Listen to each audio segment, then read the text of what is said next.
जगत गुरु श्रील प्रभुपाद की जय। श्रील प्रभुपाद जी की 125वीं व्यास उत्सव पर गुरु गौरांग की प्रसन्नता हेतु भावांजलि समर्पयामि प्रस्तुत कर रही है श्रील प्रभुपाद द्वारा दिए गए प्रवचन। यह प्रवचन श्रील प्रभुपाद द्वारा सैन डिएगो यूएसए जून 1972 में दिया गया था। इस प्रवचन का विषय था बुरी आसक्ति और अच्छी आसक्ति। श्रील प्रभुपाद बता रहे हैं कि भगवत गीता 7.8 में भगवान कह रहे हैं, हे प्रथापुत्र, अब तुम मुझसे सुनो कि किस प्रकार मेरी चेतना से युक्त होकर योग करने से और अपने मन को मुझ में आसक्त करने से तुम शंकाओं से रहित मुझे पूर्ण रूपेण जान सकते हो। यहाँ श्री कृष्ण द्वारा बताई गई योग पद्धति अत्यंत सरल और अद्भुत है। हमें केवल अपने मन को श्री कृष्ण के रूप स्मरण में लगाना है। और आपको किस प्रकार उनका स्मरण करना है? आसक्ति के साथ। जब आप किसी से प्रेम करते हैं तो आप सदैव उसे देखना चाहते हैं। आपकी आसक्ति इतनी अधिक होती है कि उसका थोड़ा सा विरह होते ही आप बेचैन हो जाते हैं। अलग अलग लोग अलग अलग वस्तुओं से आसक्ति रखते हैं। कोई कुत्ते से आसक्त है तो कोई भगवान से, परंतु आपको किसी न किसी से आसक्त तो होना ही होगा। भगवान से कैसे आसक्त हुआ जाए, इस विषय में श्री रूप गोस्वामी एक सरल मार्ग बताते हैं। वे कहते हैं, हे भगवान, जिस प्रकार एक युवक एक युवती से अथवा युवती युवक से आकर्षित होती है, मेरी अभिलाषा है कि मैं आपसे उसी प्रकार आकर्षित हो जाऊं। यह आसक्ति स्वाभाविक है। इसे सीखने के लिए आपको शिक्षा की आवश्यकता नहीं है। युवती को देखते ही युवक सोचता है, अरे कितनी सुंदर लड़की है, और युवती सोचती है, अरे कितना सुंदर लड़का है। इसी प्रकार हमें सोचना चाहिए, अरे यहाँ श्री कृष्ण है, यहाँ श्री कृष्ण की कथा हो रही है, यह श्री कृष्ण का मंदिर है। एक अन्य उदाहरण है कि श्री कृष्ण के प्रति हमारी आसक्ति नदी के प्रवाह के समान होनी चाहिए। जिस प्रकार नदी सहज रूप से समुद्र की ओर बहती है, उसी प्रकार श्री कृष्ण के प्रति हमारे प्रेम का प्रवाह भी सहज होना चाहिए। यह योग की पूर्णता है। और नदी समुद्र की ओर क्यों बहती है? क्योंकि वह उसकी स्वाभाविक स्थिति है। इसके पीछे अन्य कारण नहीं है। इसी प्रकार जब श्री कृष्ण के प्रति हमारा प्रेम बिना किसी स्वार्थी कारणों के सहज बहेगा तो हमें योग की पूर्णता प्राप्त हो जाएगी। प्रेम के लक्षण। भगवान के प्रति हमारा प्रेम सहज होना चाहिए, बिना किसी हेतु के। अक्सर लोग मंदिर में कुछ मांगने जाते हैं, धन, ख्याति, सफलता इत्यादि। हालांकि भगवान से मांगने में कोई बुराई नहीं है, परंतु यदि भगवान के साथ हमारा संबंध भौतिक वस्तुओं की आपूर्ति तक ही सीमित है तो वह संबंध कभी भी टूट सकता है। हमारी श्रद्धा कभी भी खंडित हो सकती है। वह प्रेम नहीं है। सच्चा प्रेम स्वार्थ रहित होता है और यह प्रेम अप्रतिहता होता है, अर्थात निर्बाध। उसे किसी भी भौतिक परिस्थिति द्वारा बाधित नहीं किया जा सकता। आप यह नहीं कह सकते, चूँकि मैं निर्धन हूँ इसीलिए दिन भर परिश्रम करने के कारण मुझे भगवान से प्रेम करने का समय नहीं है। लोग अक्सर ऐसा कहते हैं, जब मेरे पास बहुत धन होगा तब मैं भक्ति करूँगा, अभी मैं पैसा कमाना चाहता हूँ। यह आसक्ति अथवा भक्ति नहीं है। यहाँ श्री कृष्ण कह रहे हैं कि हमें उनके आश्रय में रहकर भक्ति करनी है। इसका अर्थ है कि हमें उनका अथवा उनके प्रतिनिधि का आश्रय लेकर साधना करनी होगी, और तब उसकी सहायता से हम सहज आसक्ति के स्तर तक आ सकेंगे। अभी हमारे अंदर आसक्ति नहीं है और इसके लिए हमें नियमों का पालन करना होगा। उदाहरण के लिए एक नियम है कि हमें अवैध शारीरिक संबंध नहीं रखने चाहिए। वैदिक रीति है कि व्यक्ति का विवाह करके धार्मिक नियमानुसार जीवन यापन करना चाहिए। तब पति पत्नी अच्छी संतान उत्पन्न करके अपनी कामेच्छाओं की पूर्ति कर सकते हैं। हम संभोग के विरुद्ध नहीं हैं, इसकी अनुमति है, परंतु अवैध संभोग की नहीं है।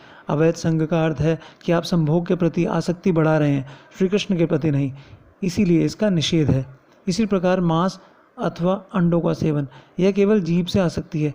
मांस नहीं खाने पर कोई मरता नहीं है, यह सच है। प्रत्येक धर्म में हत्या का निषेध अथवा पाबंदी है। ईसाई धर्म में निर्देश है, हत्या मत करो, परंतु आज सब इसे तोड़ रहे हैं। फिर आप किस प्रकार स्वयं को ईसाई कहते हैं? यदि आप ईसा मसीह के निर्देश का पालन ही नहीं कर रहे तो फिर आप ईसाई होने का दावा कैसे कर सकते हैं? यह हमारा प्रश्न है। और चाहे आप ईसाई नहीं भी हैं, फिर भी हत्या बहुत बड़ा पाप है और यथासंभव उससे बचना चाहिए। आरंभ में श्री कृष्ण के प्रति आसक्ति बढ़ाने के लिए आपको नियमों का पालन करना ही होगा। उदाहरण के लिए डॉक्टर हमें परहेज बताता है, यह मत खाना, यह मत करना, और वह कहता है यह करना है। इसी प्रकार कृष्ण भक्ति में भी करणीय एवं अकरणीय कार्य हैं। अनुकूलस्य संकल्प, प्रतिकूलस्य वर्जनम। कृष्ण भक्ति के विकास हेतु हमें अनुकूल कार्यों को स्वीकार करना तथा प्रतिकूल को त्यागना है। तो यदि अवैध संबंध कृष्ण भक्ति में प्रगति के लिए प्रतिकूल हैं तो हमें उसका त्याग कर देना चाहिए। इसका कोई विकल्प नहीं है। इसी प्रकार हमें नशा, मांसाहार और जुए का त्याग भी कर देना चाहिए। मांसाहार, नशा, व्यभिचार और जुआ, ये पापमय जीवन के 4 खंभे हैं। पापमय जीवन की इमारत इन पर खड़ी है। यदि आप कृष्ण भक्ति में गंभीरता से आगे बढ़ना चाहते हैं तो आपको इनका त्याग करना ही होगा। आज हमें तो उनका सबसे पहला कार्य पापमय जीवन के इन 4 खंभों को तोड़ना है, तब पाप की कोई संभावना ही नहीं रहेगी। भगवान श्री कृष्ण गीता 7.28 में कहते हैं, जिस व्यक्ति ने पाप कार्यों को त्याग दिया है और केवल पुण्य करता है, ऐसा व्यक्ति समस्त द्वंद्वों से मुक्त रहते हुए दृढ़ विश्वास प्राप्त करता है। और पुण्य कर्म क्या है? पहला है यज्ञ। उदाहरण के लिए आज हम अग्नि यज्ञ करेंगे। तब दूसरा पुण्य कर्म क्या है? कृष्ण भक्ति का प्रचार करना। इसके प्रचार के लिए हमें धन की आवश्यकता होती है। धन श्री कृष्ण की ही एक शक्ति है। प्रत्येक व्यक्ति के पास श्री कृष्ण का ही धन है और उसमें से वे कभी कभी थोड़ा बहुत श्री कृष्ण को देते हैं। मान लीजिए मैंने अवैध रूप से आपका धन ले लिया है और यदि मैं वह आपको लौटा देता हूँ तो मैं अपराध से मुक्त हो जाऊँगा। और मान लीजिए मैंने आपकी जेब से कुछ चुरा लिया है और तब मेरे अंतर मन की आवाज़ मुझसे कहती है तुमने यह अच्छा काम नहीं किया है, तो जैसे ही मैं आपका सामान लौटा दूंगा तो सब ठीक हो जाएगा।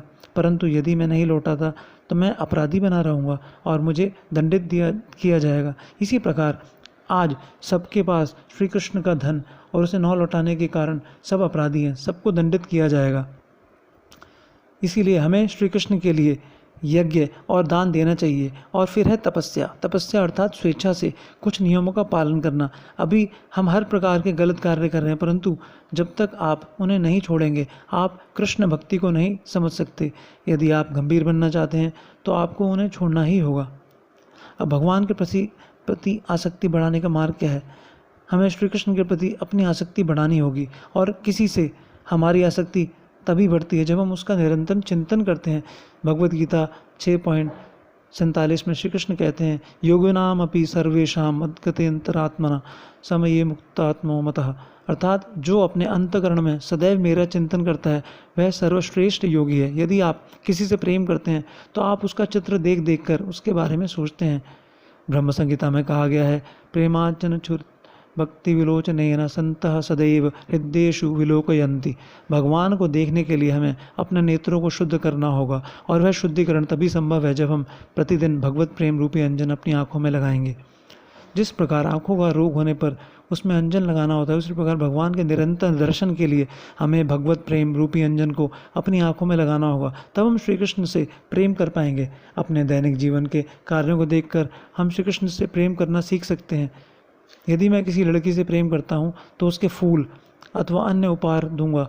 यह प्रेम का एक लक्षण है। ददाति प्रतिगृणाति। अन्य लक्षण है अपने मन की बातें कहना और सुनना। गुह्यमाख्यति पृच्छति। आपको किसी प्रिय व्यक्ति से अपने मन की बात कहनी चाहिए और उसकी सुननी चाहिए। और फिर है भुंजते भोज्यते चैव। अपने प्रिय व्यक्ति को कुछ खाने के लिए दीजिए और बदले में उससे लीजिए। तो प्रेम बढ़ाने के लिए यह 6 मार्ग हैं। यदि आप श्री कृष्ण के साथ इन 6 प्रकार से व्यवहार करते हैं तो आप उनके प्रति अपना प्रेम बढ़ा सकते हैं। हम श्री कृष्ण से बहुत कुछ ले रहे हैं, अनाज, फल, फूल इत्यादि। तो यदि उनसे ये सब लेकर हम भोजन बनाएं और उन्हें अर्पित ना करें तो क्या यह सज्जनता है? इसीलिए हम भोजन को पकाकर उसे पहले श्री कृष्ण को भोग लगाते हैं। इसमें क्या गलत है? मूर्ख लोग कहते हैं ये हरे कृष्ण वाले पागल हैं क्योंकि ये पत्थर को खाना खिलाते हैं, परंतु यह उनकी मूर्खता है। वे नहीं जानते कि भगवान भगवान भी खाते हैं। भगवत गीता 9.26 में भगवान इसकी पुष्टि कर रहे हैं। मान लीजिए यदि आपके पिता आपको कुछ देते हैं तो आप कृतज्ञ होते हैं। यदि आपने कोई मिठाई बनाई है तो स्वाभाविक है कि आप कहेंगे, पिताजी मैंने ये मिठाई बनाई है, इसे आप लीजिए। और वे कहेंगे, अरे बहुत अच्छी बात है, थोड़ी सी दे दो। वे आपसे कितने प्रसन्न हो जाएंगे। क्योंकि आपने सब कुछ अपने पिता से ही लिया है, तो उन्हें देकर आप उन पर उपकार नहीं कर रहे हैं। इसी प्रकार जब हम श्री कृष्ण को कुछ देते हैं तो उन पर उपकार नहीं करते, परंतु यदि आप थोड़े बुद्धिमान हैं तो आप उनकी वस्तुओं को उन्हें वापस अर्पित करेंगे और इस प्रकार उनके प्रति आपका प्रेम विकसित हो जाएगा। परंतु यदि आप मूर्ख ही बन रहे तो आप अपने मनुष्य जीवन को व्यर्थ गंवा देंगे। इसलिए अच्छा होगा यदि आप थोड़े बुद्धिमान बन जाएं। हमें भगवान के प्रति कृतज्ञ होना चाहिए। मुझे भगवान से बहुत कुछ दिया है, यह मेरा कर्तव्य है कि उनका भोग करने से पहले मैं उन्हें पहले भगवान को अर्पित करूं। इसमें क्या गलत है और क्या नुकसान है? परंतु मूर्ख और अधम लोगों को इस बात का ज्ञान नहीं है, और यदि आप भगवान को कुछ अर्पित करते हैं तो वे उसे स्वीकार करके पूरा का पूरा आपके लिए प्रसाद रूप में छोड़ देते हैं। यह भगवान की शक्ति है। तो भक्ति योग श्री कृष्ण के प्रति आसक्ति बढ़ाने के लिए है। हम यह नहीं कहते ईसाई बुरे हैं और हिंदू अच्छे हैं, नहीं, हम यह नहीं कहते। हम तो कहते हैं अब आप इस मनुष्य शरीर में हैं तो भगवान से प्रेम करना सीखें। इतने समय से आपने कुत्ते से प्रेम करना सीखा है, अब भगवान से प्रेम करना सीखें। यही हमारा निवेदन है। हम किसी की निंदा नहीं करते, हम तो केवल यह दिखाना चाहते हैं कि आप भगवान से प्रेम करना सीख जाएं। बस, आप चाहे ईसाई हैं, हिंदू हैं अथवा मुसलमान, इससे अंतर नहीं पड़ता। हम तो केवल ये देखना चाहते हैं कि आप भगवत प्रेमी बन जाएं। और वह कैसे हो सकता है? श्रवणम कीर्तनम विष्णु। आप श्री कृष्ण के विषय में श्रवण और कीर्तन करने का प्रयास करें। क्या यह बहुत कठिन है? यदि आपने अभी तक भगवान से प्रेम करना नहीं सीखा है तो इस विधि को स्वीकार करें। यदि आप इस मंदिर में आकर कुछ न कुछ करें, केवल श्री कृष्ण के बारे में सुने, तो भी आपका जीवन पूर्ण हो जाएगा। हरे कृष्णा। श्रील प्रभुपाद की जय।